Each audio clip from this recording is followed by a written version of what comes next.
This is the story of a man named Stanley. Stanley worked for a company in a big building where he was employee number 427. Employee number 427's job was simple. He sat at his desk in room 427 and he pushed buttons on a keyboard. Orders came to him through a monitor on his desk, telling him what buttons to push, how long to push them, and in what order. This is what employee 427 did every day of every month of every year. And although others might have considered it soul-winning, Stanley relished every moment that the orders came in, as though he had been made exactly for this job. And Stanley was happy. And then one day, something very peculiar happened. Something that would forever change Stanley. Something he would never quite forget. He had been at his desk for nearly an hour when he realized that not one single order had arrived on the monitor for him to follow. No one had showed up to give him instructions, call a meeting, or even say hi. Never in all his years at the company had this happened, this complete isolation. Something was very clearly wrong. Shocked, frozen solid, Stanley found himself unable to move for the longest time. But as he came to his wits and regained his senses, he got up from his desk and stepped out of his office.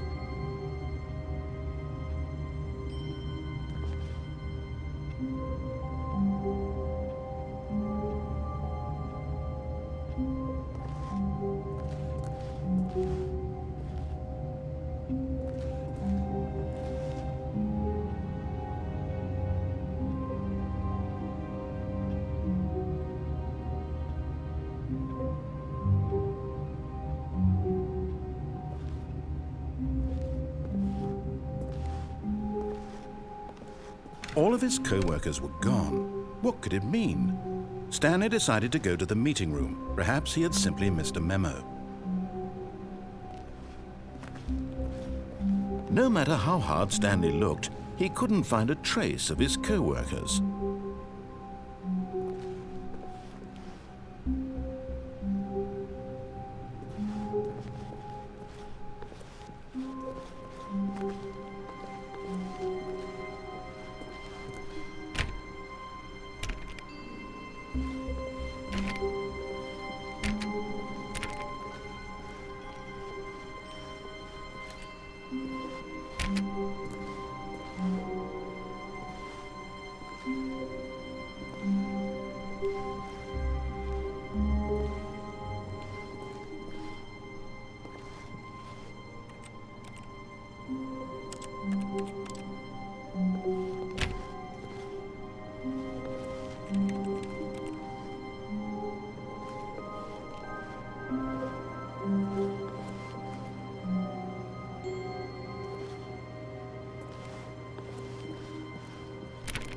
Stanley went around touching every little thing in the office, but it didn't make a single difference, nor did it advance the story in any way.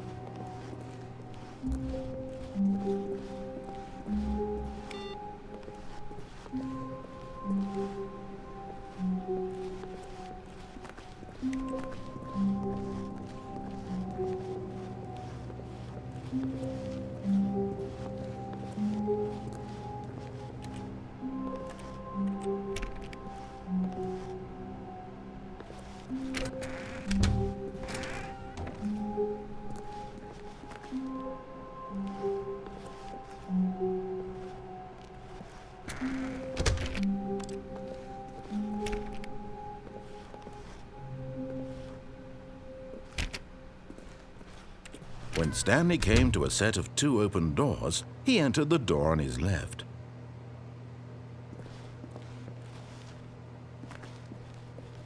This was not the correct way to the meeting room, and Stanley knew it perfectly well. Perhaps he wanted to stop by the employee lounge first, just to admire it.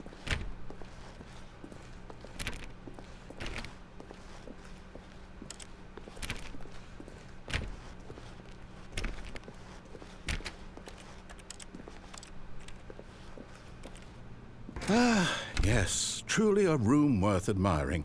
It had really been worth the detour after all, just to spend a few moments here in this immaculate, beautifully constructed room. Stanley simply stood here, drinking it all in.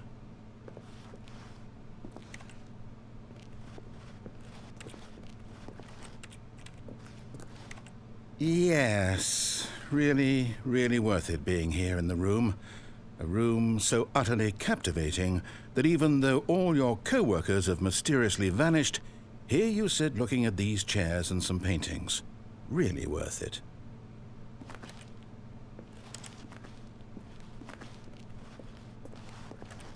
At this point, Stanley's obsession with this room bordered on creepy and reflected poorly on his overall personality. It's possible that this is why everyone left. But at last, he'd had enough of the amazing room and took the first open door on his left to get back to business.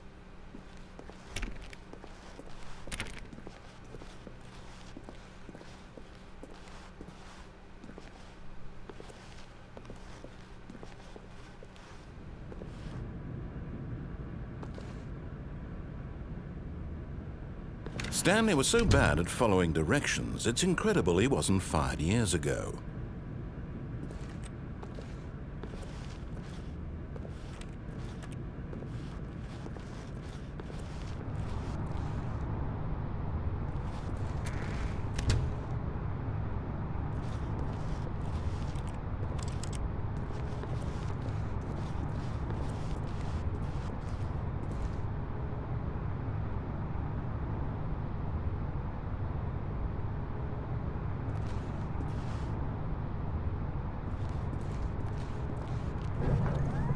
Look, Stanley, I think perhaps we've gotten off on the wrong foot here.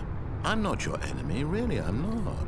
I realize that investing your trust in someone else can be difficult, but the fact is that the story has been about nothing but you all this time.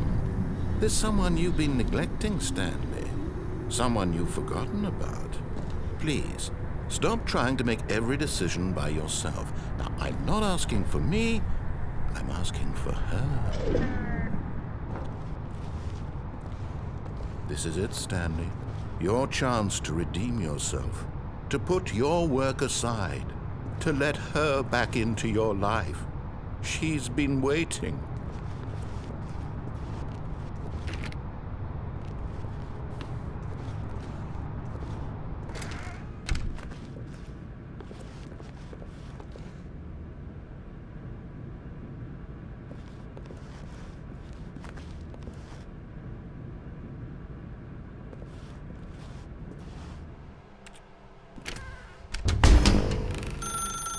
That's her, Stanley. You need to be the one to do this, to reach out to her. If you can truly place your faith in another, then pick up the phone.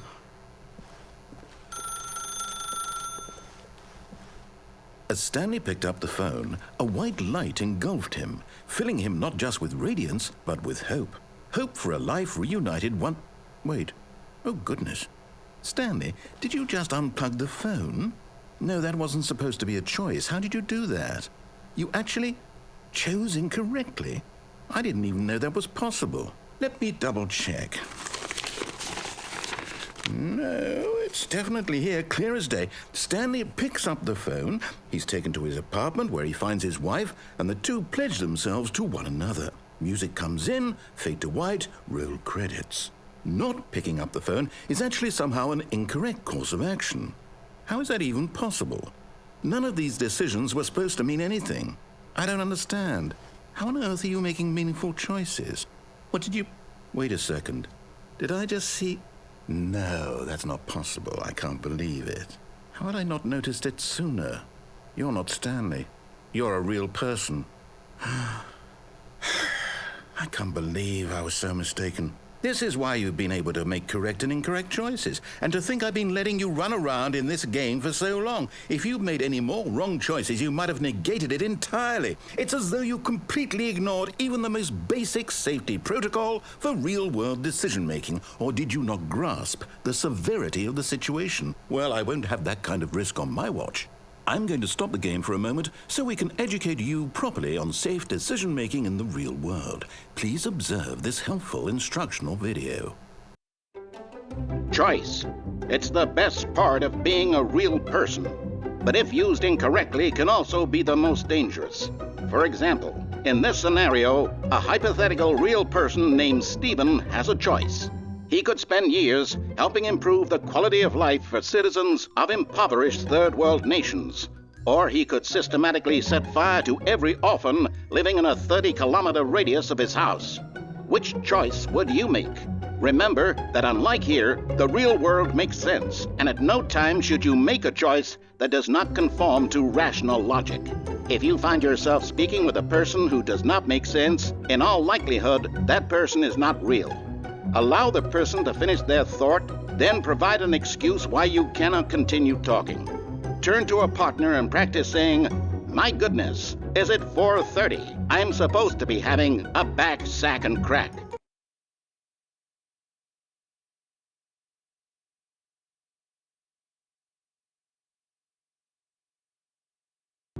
Excellent. Making choices on a regular basis is the best part to a healthy decision-making process. Most medical professionals recommend making at least 8 choices per day. Do you make more than 8? Less? And finally, if you begin to wonder if your choices are actually meaningful and whether you'll ever make a significant contribution to the world, just remember that in the vast infiniteness of space, your thoughts and problems are materially insignificant, and the feeling should subside. At this time, your instructor will guide you in an exercise to test and reinforce the material covered in this video. Welcome back. You may have noticed that this room has begun to deteriorate as a result of narrative contradiction. But not to worry. Now that you're properly informed on good decision-making, we're going to revisit a choice you made just a few minutes ago and see what the correct thing to do would have been. This way, please.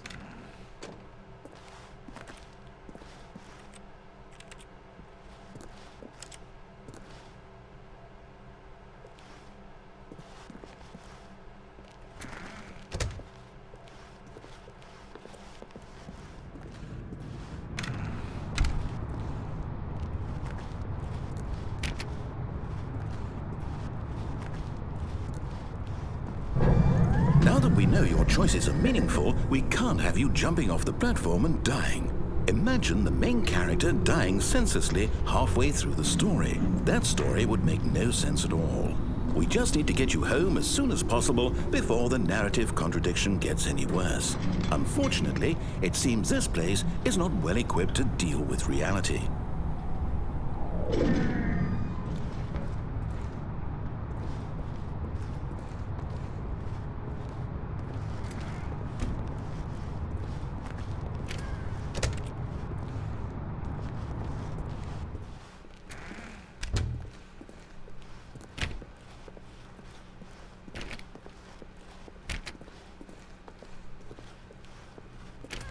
Almost there. You'll take the door on the left, back to the correct ending, the story will have resolution once again, and you'll be home free in the real world.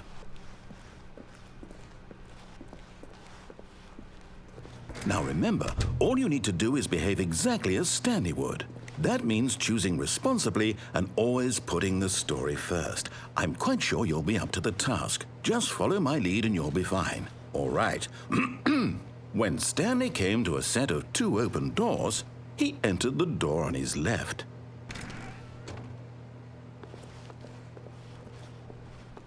No! Why did you do that? Quickly, hurry back in the other direction. Perhaps we're not too late.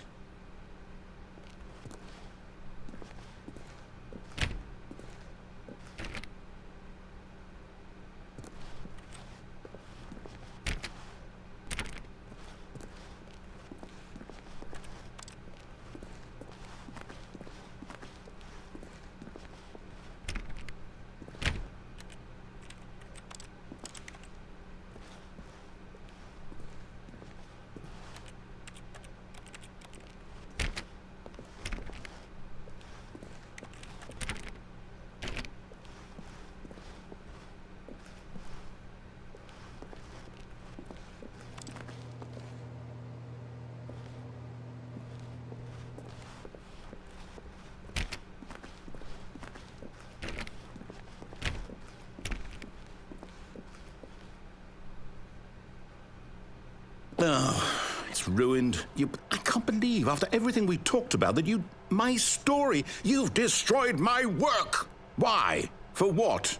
What did you get out of that? What did you think was so special about seeing the game undone, left here like so much garbage? It's worthless now. And what am I supposed to do? Even if there were a way to continue, would it be worth it? To know that my story is now incorrect? How can I go back to that? I can't erase that knowledge. I'll have to live with it forever, reliving its impossibility forever. I couldn't live that way. Is it better to shut the game down entirely? To willingly destroy all of my work? I don't know. What's the answer? What do I do? What do I do? What do I... No, I have to. I have to shut the game down. I have to. I have to.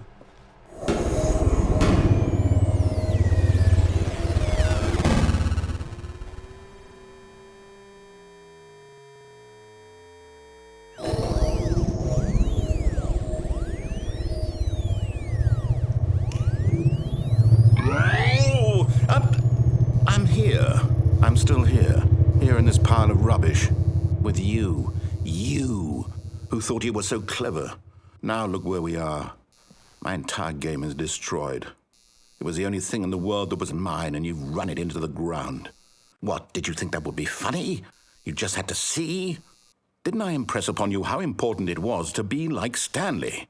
He actually knows how to do what I tell him to. He understands that if I say to do something, there's a damn good reason for it. That thought hadn't even occurred to you, had it? That there's a world outside of you? You're a child. Oh, my story. If you'd just gone through the door on the left, you would have seen it. There was a whole underground facility. You would have destroyed it and been victorious. It would have been so perfect. I worked so hard on it. I tried so hard. Behave exactly as Stanley would. That means choosing responsibly and always putting the story first. I'm quite sure you'll be up to the task. Just follow my lead and you'll be fine. All right. When Stanley came to a set of 2 open doors, he entered the door on his left.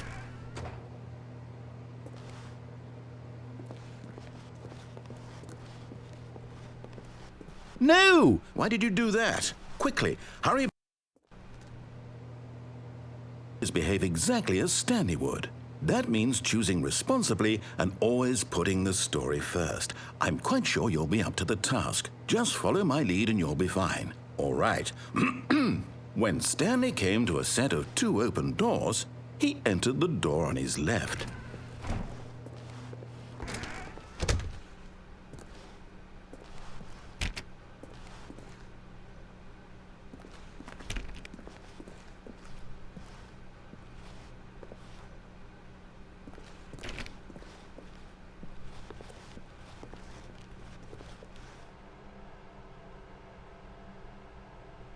Yet there was not a single person here either. Feeling a wave of disbelief, Stanley decided to go up to his boss's office, hoping he might find an answer there.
Coming to a staircase, Stanley walked upstairs to his boss's office.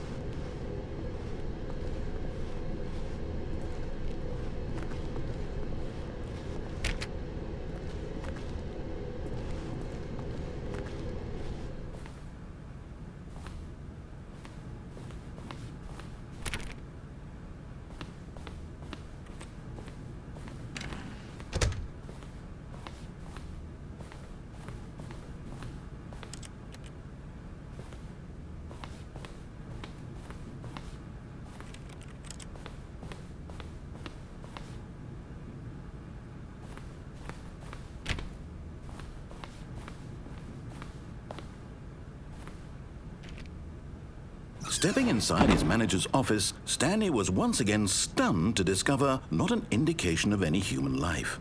Shocked, unraveled, Stanley wondered in disbelief who orchestrated this, until he saw the door with a voice receiver next to it. Surely behind this door lay all the answers to his questions. And beyond all probability, he knew the passcode.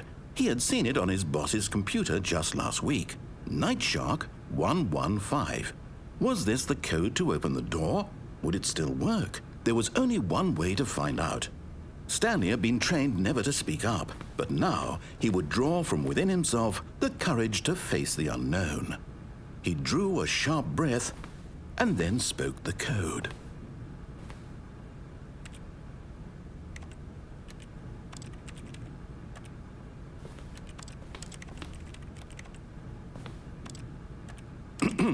Stanley spoke the code. Night Shark 115. He spoke it into the receiver, right there on the wall.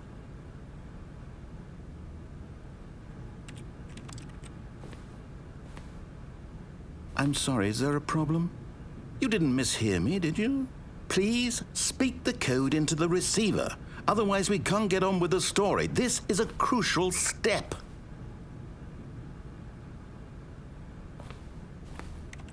Okay, fine, you're not going to do it, but you know what? It's pretty humiliating to bring you this far, only for you to suddenly decide you have better things to do. I asked you for this one single thing, for your respect.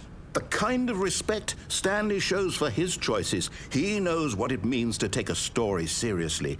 If you didn't want to see what I had to show you, then why did you come here? You had a choice, you know. You could have gone through the door on the right. You could have done whatever the hell you wanted over there. Why did you come this way? Speak. Say something to me. Explain yourself, you coward.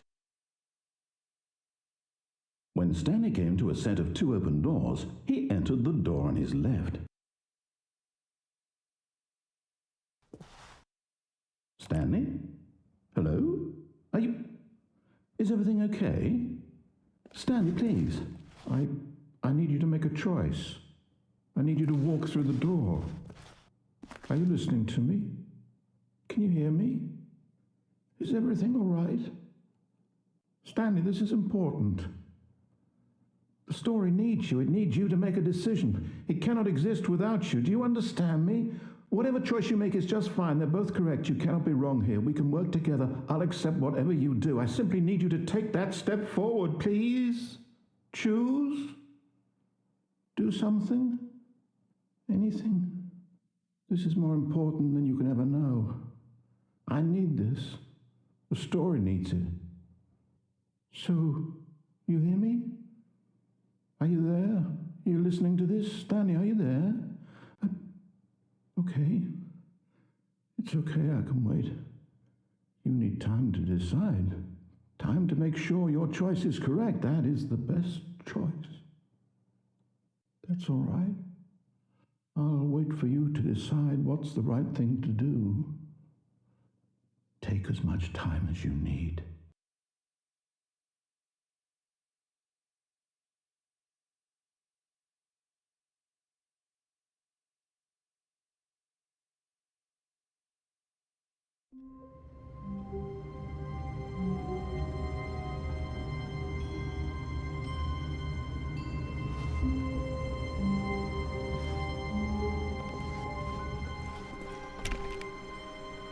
All of his co-workers were gone.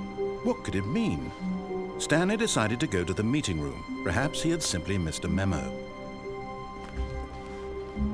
No matter how hard Stanley looked, he couldn't find a trace of his co-workers.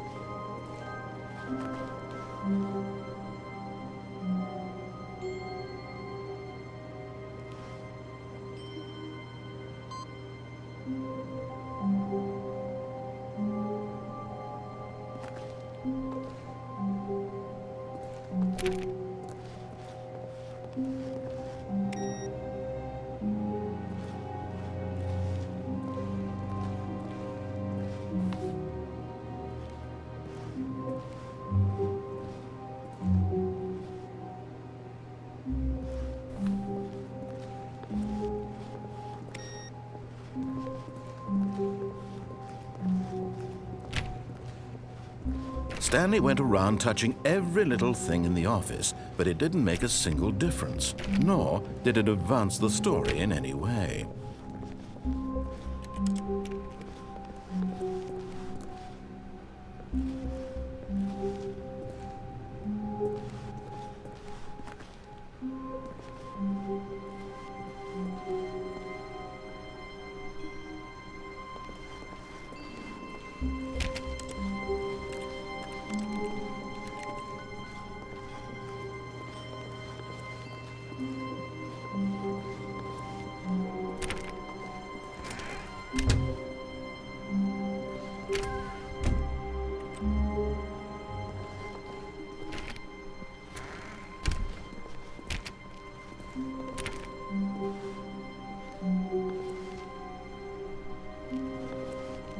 When Stanley came to a set of 2 open doors, he entered the door on his left.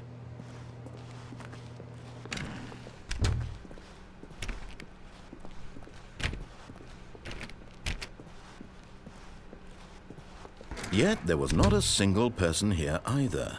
Feeling a wave of disbelief, Stanley decided to go up to his boss's office, hoping he might find an answer there.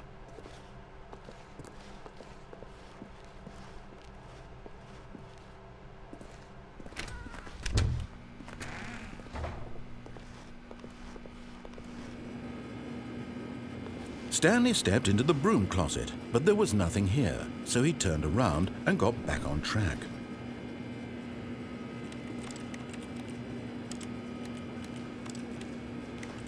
There was nothing here, no choice to make, no path to follow, just an empty broom closet. No reason to still be here.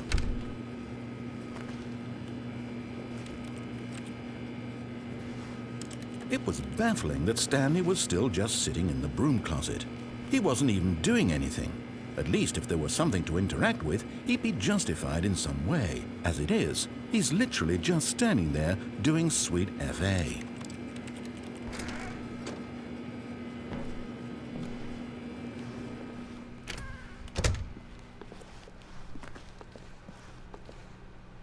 Coming to a staircase, Stanley walked upstairs to his boss's office.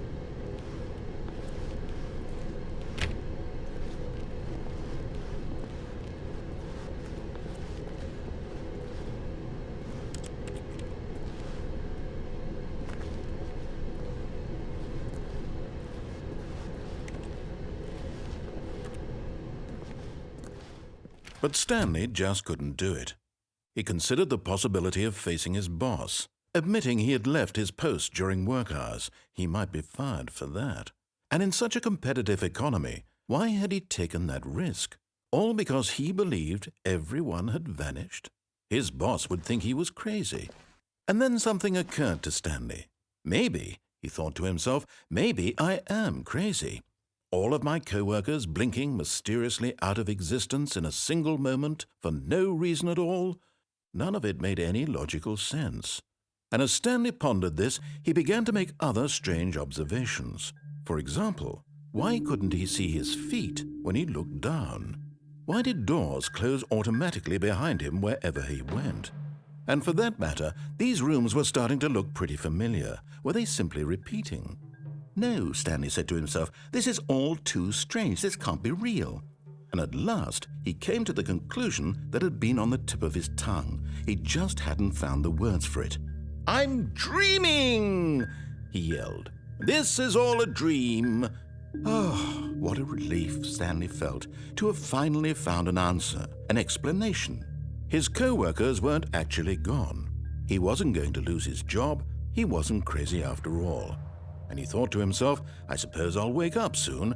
I'll have to go back to my boring real-life job pushing buttons. I may as well enjoy this while I'm still lucid. So he imagined himself flying and began to gently float above the ground. Then he imagined himself soaring through space on a magical starfield, and it too appeared. It was so much fun, and Stanley marveled that he had still not woken up. How was he remaining so lucid? And then perhaps the strangest question of them all entered Stanley's head. One he was amazed he hadn't asked himself sooner. Why is there a voice in my head dictating everything that I'm doing and thinking? Now the voice was describing itself being considered by Stanley, who found it particularly strange. I'm dreaming about a voice describing me, thinking about how it's describing my thoughts, he thought. And while he thought it all very odd and wondered if this voice spoke to all people in their dreams, the truth was that, of course, this was not a dream. How could it be? Was Stanley simply deceiving himself, believing that if he's asleep, he doesn't have to take responsibility for himself? Stanley is as awake right now as he's ever been in his life. Now, hearing the voice speak these words was quite a shock to Stanley. After all, he knew for certain, beyond a doubt, that this was in fact a dream. Did the voice not see him float and make the magical stars just a moment ago? How else would the voice explain all that? This voice was a part of himself too. Surely, if he could just... He would prove it. He would prove that he was in control, that this was a dream.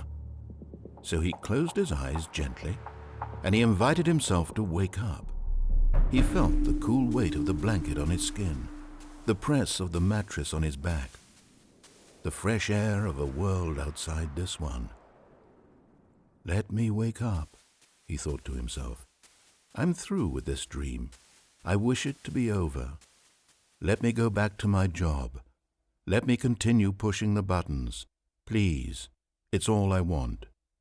I want my apartment and my wife and my job.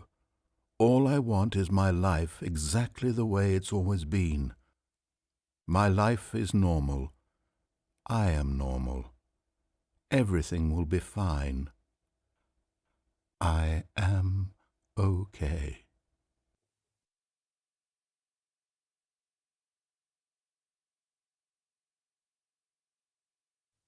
Stanley began screaming.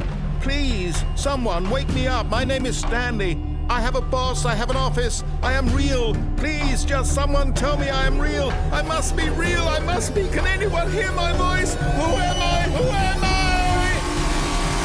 I? And everything went black.